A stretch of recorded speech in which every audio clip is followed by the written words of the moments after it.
When I finished my fellowship, I said, oh, I'm a high-tech immunologist. I don't need to know about what temperature you washed your sheets in.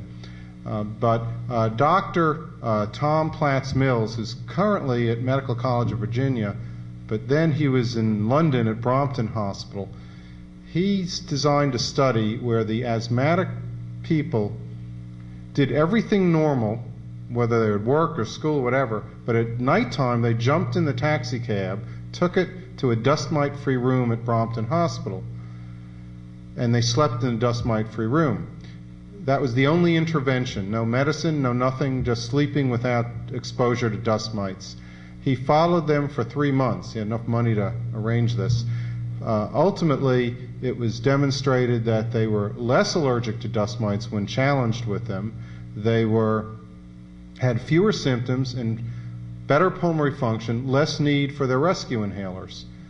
And when I became aware of that study, I said, I guess I have to talk about dust mite control. And that's when I started to talk about it. And here's a list of things that you can do. Long-term wise, there's other things you can do. I always tell people you want to have the room basically like a monk, where there's just not a whole lot around and you could damp wipe every surface, and that would be the ideal.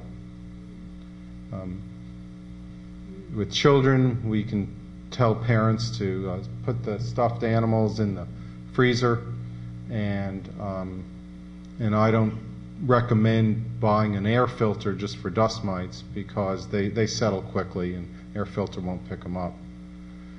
Air duct cleaning is a biggie because if you read any of the local papers, you read about air ducts.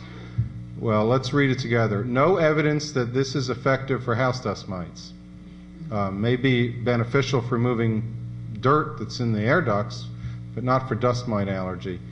And heating systems may be a different story, but that's a moot point here in South Florida. Ozone generators, no published studies, so it's strictly if you believe the ad. Dust mite chemicals that they sell, well, studies have shown that a good active compound does not necessarily equate with good mite control.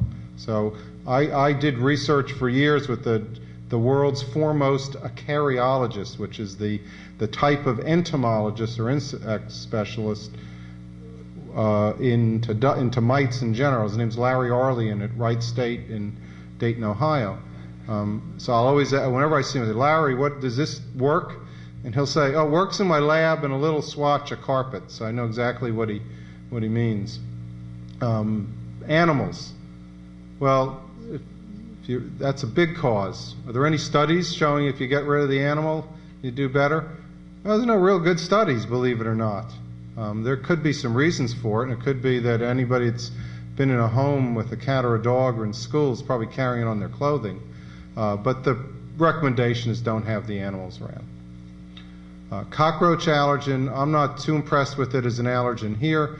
Nevertheless, it's socioeconomic, and maybe that's why it isn't a big allergen in Boca Raton. Extermination is how you take care of those. Mold spores, again, you can air out, but then you don't want to let too much fresh air in. Controlling moisture is a full-time battle, and having a good AC system. We'll now go to Sam and the pharmacologic therapy.